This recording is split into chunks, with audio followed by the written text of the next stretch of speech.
अस्सलामुअलैकुम, good morning, welcome to सुबह की सोच। आप देख रहे हैं सुबह की सोच। आप सबको कहेंगे खुशामदीद एक बार फिर से। और मैं हूं गजल अवान। आज मैंने अपना नाम पहले बिल्कुल ऐसी। और मैं वैसे लियाकत खवातीन वज़ात जहाँ पे भी रहें, खुश रहें, आबाद रहें और उम्मीद करते हैं कि आप खुश खुरम भी होंगे और सेहतयाब भी होंगे और हमें देखते रहेंगे। खवातीन वज़ात सुबह की सोच में आगाज़ करते हैं कुछ ऐसी स्टोरी से जिसका मैं समझता हूँ कि पूरे पाकिस्तान को बहुत ज़्यादा अफसोस है। बलूचिस्तान की बात कीजिए तो बलूचिस्तान के दारुल हुकूमत कोयटा में बलूचिस्तान नेशनल पार्टी के जलसे के इख्तिताम पर धमाका हुआ, जिसके नतीजे में अब तक 13 जांबाग हुए, 31 शहरी जख्मी हुए हैं। धमाके के बाद पुलिस और सिक्योरिटी फोर्सेस की नफरी जायवकुआ पर पहुंची, जहां से जख्मियों को सिविल हॉस्पिटल मुंतकिल किया गया। बलूचिस्तान नेशनल पार्टी के तर्जुमान साजिद तरीन ने कहा कि धमाके में हमारे 13 कारकुन शहीद हुए। जैसे ही अख्तर मैंगल की गाड़ी गुजरी तो जोरदार धमाका हुआ। पुलिस का कहना है कि जलसा खत्म होते ही जोरदार धमाका हुआ, जिसका तयन किया जा रहा है। और दूसरी जानिब वज़ीर आला बलूचिस्तान की बात की जाए तो उन्होंने शाहवानी स्टेडियम धमाके की शदीद अल्फाज में मजम्मत की और कहा कि यह धमाका इंसानियत दुश्मनों की बुज़दिराना कार्रवाई है। शरपसंद अनासिर मासूम शहरियों के खून से खेल रहे हैं। उन्होंने कहा कि दहशतगर्दों के नापाक अज़ाइम को हर सूरत नाकाम बनाया जाएगा। वज़ीर आला ने ज़ख्मियों को बेहतरीन तबी सहूलियात फराम करने की हिदायत भी कर दी और वाक़े की आला सतह पर तहकीकात की हिदायत की। सरफराज बुगटी ने तहकीकाती कमेटी को जल्द रिपोर्ट पेश करने, सिक्योरिटी इदारों को हिदायत की कि जिम्मेदारों को पूरी गिरफ्तार किया जाए और उनको कैफरे किरदार तक पहुंचाया जाए। ये जो फिगर आपने बताया है इसमें काफ़ी मतलब अभी तो जख्मी और भी हैं जिनके हवाले से देखा जा रहा है और अस्पतालों में भी इमरजेंसी नाफिज कर दी गई है। शवाहिद भी मुकम्मल तौर पर इकट्ठे किए जा रहे हैं। सरदार अताउल्लाह मैंगल का ये बरसी के मौका पर जलसा आम मुनक्किद किया गया था एग्जैक्टली। और उसके बाद हुआ कुछ यूँ कि जितने भी जो सियासी लीडर्स थे जब वो चले गए तो उनके जाने के बाद, जिसमें महमूद चकजई भी शामिल थे, तो वो जब चले गए उसके बाद ये धमाका हुआ। और इस वक्त जो है तमाम तर शवाहिद भी इकट्ठे किए जा रहे हैं और आला सतह पर इसकी तहकीकात का भी मुतालबा कर दिया गया है। जो कुछ भी पेशरफ्त होगी आपसे मजीद भी शेयर करेंगे। आगे चलते हैं और एक ज़बरदस्त स्टोरी आपको बताते हैं जिसमें मोहब्बत का आगाज़ जो है वो प्रेम कहानी बतानी है आपने मुझे। एक चाय के कप से हुआ है। अच्छा, मतलब कि आप ये कहें बिल्कुल, तो जी आप ये कहें कि चाय जो है वो दिलों को जोड़ भी देती है। तो पंजाब के एक सरकारी स्कूल की प्रिंसिपल आयशा खान और प्रिंसिपल हाँ जी, डायरेक्ट प्रिंसिपल और चपरासी इमरान अली की अनोखी मोहब्बत की कहानी ने सोशल मीडिया पर इस वक्त धूम मचा दी है। और ये मोहब्बत की दास्तान किसी फिल्मी कहानी से कम नहीं लगती, क्योंकि इस रिश्ते की शुरुआत जैसे मैंने पहले कहा कि एक कप चाय से हुई। और 38 साल आयशा खान तालीम से अपनी लगन और इंतज़ामी सलाहियतों की वजह से बेहद फेमस थी। और 32 साल इमरान अली जो कि कई बरसों से स्कूल में खदमात अंजाम दे रहे थे। इमरान की खास बात ये थी कि वो चाय इस तवज्जो और सलीके से बनाते थे कि प्रिंसिपल को हमेशा उनकी चाय पसंद आती थी और किसी की भी नहीं आती थी। और चाय में वो दुरुस्त मिकदार में शक्कर भी शामिल करते थे, हल्की सी इलायची भी डालते थे ताकि जायका अच्छा सा आ जाए। फिर प्रिंसिपल के दिल को भी भा गई वो चाय और फिर यही मामूल आहिस्ता आहिस्ता मोहब्बत में ढल गया। और चंद माह की खामोश कुर्बत के बाद आयशा ने ही इमरान को शादी के लिए पेशकश की और निकाह की तकरीब नहायत ही सादगी से हुई है। और असातिज़ा, तलबा और दोनों ख़ानदानों ने शिरकत भी की। तलबा ने इस मौका पर चाय के मौजू पर एक बहुत ही इंटरेस्टिंग सी स्पीच भी की, जबकि असातिज़ा ने दुल्हन को चाय का सेट तोहफे में दिया है। और आपको ये बताएं कि प्रिंसिपल की खबर ये जो है मतलब इन दोनों की ये जंगल में फैल गई है। जंगल में जिस तरह आग फैल जाती है उसी तरह से ये खबर सोशल मीडिया पर भी फैल गई है। और सोशल मीडिया प्लेटफॉर्म्स खुसूसन एक्स की अगर बात करूँ तो इस जोड़ी के चर्चे शुरू हो गए वहाँ पर। और सार्फिन ने मुख्तलिफ किस्म की मीम्स भी बनाई, तबसरे भी किए और दिल छू लेने वाले पैगामात भी शेयर किए। बिल्कुल ऐसी ही बड़ी दिलचस्प कहानी है जिस तरह से गजल आपको बता रही हैं। प्रिंसिपल और एक पीएन की कहानी, ऑफिस बॉय की कहानी या फिर एक चपरासी की कहानी है। लेकिन खैर इससे बहुत सारी चीज़ें हैं, बहुत सारी बहसें भी छिड़ी हैं जिसके हवाले से मेरा ख्याल है कि आगे जाके और भी लोग इसको एलैबोरेट करने की कोशिश करेंगे। खवातीन वज़ात आगे बढ़ते हुए आपको एक इंटरेस्टिंग स्टोरी बताते हैं। हॉलीवुड के मारूफ अदाकार जिनको आप जानते हैं, मैं बात कर रहा हूँ किसी ज़माने में हम इनको एज ए रेसलर अभी भी देखते हैं और उस वक्त भी देखते थे, दी रॉक की। दी रॉक को नए रूप में देख के सब हैरान परेशान हो गए उन्होंने, क्योंकि अपना जो वज़न है उसको काफ़ी ज़्यादा कम कर दिया।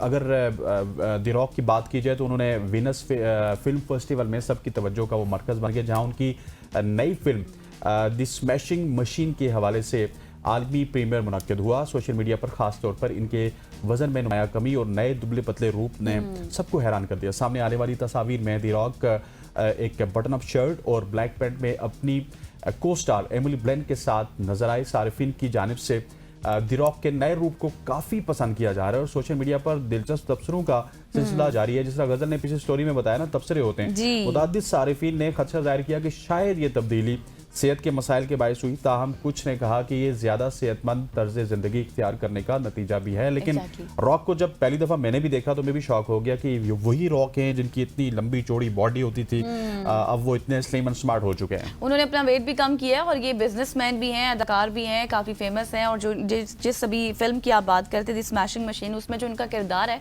उसको काफी इस वक्त सराहा जा रहा है सोशल मीडिया पर भी, और यहाँ तक कि अब इनको ऑस्कर अवार्ड के लिए उसकी दौड़ में भी शामिल करने के हवाले से बात एग्जैक्टली इनको सब जो द रॉक की वजह से जानते हैं, लेकिन इनका जो असली नाम है ड्वेन जॉनसन है। जो कि ये हॉलीवुड स्टार भी हैं, लेकिन हम क्योंकि बचपन से इनको देखते आ रहे हैं तो हमारे लिए रेसलर ही थे। जी हाँ, एग्जैक्टली बिल्कुल। आगे बढ़ते हैं तो आपको एक अच्छी खबर और भी दे देते हैं साथ ही, क्योंकि मुफ्त लैपटॉप हासिल करने के ख्वाहिशमंद तलबा को एक और सुनहरी मौका मिल गया है, जिससे वो अब फायदा उठा सकते हैं।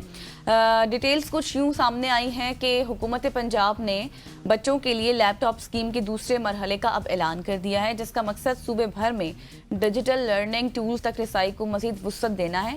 हायर एजुकेशन डिपार्टमेंट ने यह बताया कि मैरिट की बुनियाद पर लैपटॉप्स की तकसीम अगले माह से शुरू हो जाएगी, जिसका बाज़ाब्ता शेड्यूल भी तैयार कर लिया गया है। और आपको ये भी याद हो कि इस प्रोग्राम का जो पहला मरहला था उसमें सिर्फ लाहौर के बच्चों को ही 14,000 लैपटॉप्स दिए गए थे, जबकि अब इस स्कीम की तौसी की जा रही है ताकि सूबे भर के जितने भी मजीद मुस्तहिक और बासलाहियत बच्चे हैं उनमें ये सहूलत तकसीम की जाए, उनको ये सहूलत दी जाए ताकि वो इससे फ़ायदा उठा सकें। बिल्कुल ऐसे ही है। आपके पास अगर लैपटॉप नहीं है तो आपने इस स्कीम के ऊपर नज़र रखनी है, क्योंकि लाहौर में 14,000 लैपटॉप इस स्कीम के पहले मरहले में दिए गए। अब इसका दायरा कार दूसरे जिलों तक वसी किया जा रहा है। सो उम्मीद है कि जो जो डिजर्विंग स्टूडेंट होंगे उनको लैपटॉप ज़रूर मिलेगा। और ये बड़ी अच्छी एक कावज थी जो कि हमने प्राइम मिनिस्टर की स्कीम में भी देखी। इससे पहले शहबाज शरीफ साहब जब वज़ीर आला पंजाब थे उस ज़माने में भी देखी है, और अब ये मरियम नवाज शरीफ साहिबा कर रही हैं। तो उम्मीद करते हैं कि जो मुस्तहिक तालिब इल्म हैं उनको जरूर ये लैपटॉप लेकिन इसके साथ और भी कुछ चीजें हैं, मतलब जिस तरह से बाइक्स के हवाले से भी बात की जा रही थी, वो भी मिल रही है, आहिस्ता आहिस्ता मिल रही है, आहिस्ता आहिस्ता मिल रही है, और आहिस्ता आहिस्ता तमाम तर काम हो रहे हैं। जो अच्छे काम है उनको हम हाईलाइट करते रहेंगे। एग्जैक्टली। खवातीन और आगे बढ़ते हुए आपको बताते हैं सरकारी टीवी के हवाले से। सरकारी टीवी ने एंकर रिजवान, जिनको रिजवान रजी के नाम से जाना जाता है, को सिंधी कौम की तौहीन करने पर ड्यूटी से बरतरफ कर दिया गया, जिसका नोटिफिकेशन भी बाकायदा तौर पर जारी किया गया। जारी नोटिफिकेशन में कहा गया कि किसी भी कौम या सूबे की तज़ीक हरगिज़ बर्दाश्त नहीं की जाएगी। ये इकदाम इदारे की पॉलिसी और कवायद के तहत उठाया गया है। ये notification deputy control administration Tariq Salim की जानिब से जारी किया गया, और अब रिजवान रजी साहब को पाकिस्तान टेलीविजन से बर्खास्त कर दिया। एग्जैक्टली ये पंजाबी के एंकर हैं सरकारी टीवी के, और इसके साथ साथ इनकी एक वीडियो जो इस वक्त सोशल मीडिया पर वायरल हो रही है, जिसमें देखा जा सकता है कि किस तरह से ये हरकत भी कर रहे हैं और नाज़ेबा ज़बान भी इस्तेमाल कर रहे हैं। और सिंधी जो कौम है उसमें शदीद गम व गुस्सा भी पाया जा रहा है, और वो अब ये कह रहे हैं कि हम इनके खिलाफ कानूनी कार्रवाई भी करेंगे, उसका भी मुतालबा किया जा रहा है। तो खैर देखिए, आप एंकर होने के साथ साथ थोड़ी सी अपनी आपको पता होना चाहिए कि आपकी लिमिटेशंस क्या है, आपकी जिम्मेदारियां क्या है, किस तरह से आपने ट्रीट करना है, चाहे अच्छी बात है चाहे बुरी बात है ना। खैर आगे बढ़ते हैं और एक इन्फॉर्मेशन आपके साथ शेयर करते हैं और फैक्ट्स आपके साथ शेयर करते हैं जिसको जानना बहुत ज़्यादा ज़रूरी है। 80 साल में दुनिया में कितने न्यूक्लियर बम धमाके किए गए, एक बहुत बड़ा सवाल, जिसके ऊपर जब हमने रिसर्च की तो हमें पता चला कि गुज़श्ता 80 बरसों के दौरान दुनिया में 2000 से ज़ायद एटमी धमाके किए गए, जिनके असरात आज भी दुनिया भर में महसूस किए जा रहे हैं। रिपोर्ट्स ये बताती हैं कि धमाके के ज़्यादातर न्यूक्लियर हथियारों को जांचने और अपनी अस्करी ताकत दिखाने के लिए किए गए। और मज़ीद ये भी बताया गया कि रूस ने 1949 से 1989 तक तकरीबन 450 एटमी धमाके किए, जिनमें से बेशतर काज़ाख्स्तान के पोशीदा कस्बों में किए गए। और दूसरी जानिब अगर अमेरिका की बात की जाए, उनकी स्टेट्स की बात की जाए, जिसमें एरिज़ोना, नेवाडा, ओटा, ऑरिगॉन और वाशिंगटन और इडाहो समेत कई रियासतों में अपने तजुर्बात किए। और इन रियासतों के रिहायशियों को डाउन वेंडर्स कहा जाता है। वो जब भी कोई डाउन वेंडर्स उनको कहा जाता है कि जब भी कोई, आपको पता है कि कोई धमाका होता है ना, तो जो हवा के बहाव की तरफ रिहायशी होते हैं जो डायरेक्टली इफेक्ट होते हैं उनको, क्योंकि आबकारी और इस तरह की जो चीज़ें होती हैं वो बराह रास्त उनको इफेक्ट करती हैं। तो इसके साथ साथ नेवाडा में किए गए धमाकों के बायस 2 लाख से ज़्यादा अफराद कैंसर में मुब्तला हुए। और सिर्फ 1946 से 1958 के दरमियान अमेरिका ने 67 धमाके मार्शल आयरलैंड में रिकॉर्ड पर आए, जिसकी शिद्दत हिरोशिमा में गिराए गए बम से 7,232 गुना ज्यादा थी।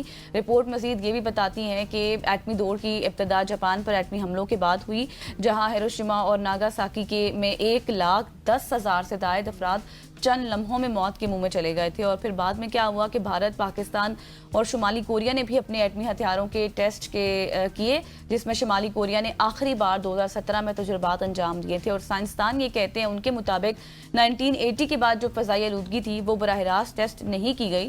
ताबकारी असरात अभी भी दुनिया में फैले हुए हैं, बीमारियां फैल रही हैं और उनकी वजह से कैंसर समेत मुतादिद बीमारियां बढ़ भी रही हैं। बिल्कुल ऐसी है गजल, और इसमें कैंसर और मुतादिद बीमारियां भी बढ़ रही हैं। और ये जो आजकल हम रोना रो रहे हैं क्लाइमेट चेंज का, कहीं ना कहीं पे इस यूरेनियम की जो अफसुदगी होती है उसका भी बहुत बड़ा रोल है क्लाइमेट चेंज के ऊपर। और जो आजकल हम वेदर में खराबियाँ देख रहे हैं, ये आज से जो 20-25 साल पहले हमने तजुर्बात किए थे उनका भी इसमें कुछ ना कुछ अमल दखल ज़रूर है। ख़वातीन वज़ात, ये थी आज की हमारी ट्रेंडिंग स्टोरीज जो कि हमने आपके साथ शेयर की। कुछ इंफॉर्मेटिव स्टोरीज थी, कुछ थी और कुछ दिलखराज स्टोरीज भी थी जो कि आज हमने आपके साथ शेयर की। यहाँ पे वक्त हो जाता है एक शॉर्ट सी कमर्शियल ब्रेक का। ब्रेक लेते हैं, वापस आते हैं, हमारे साथ रहिएगा।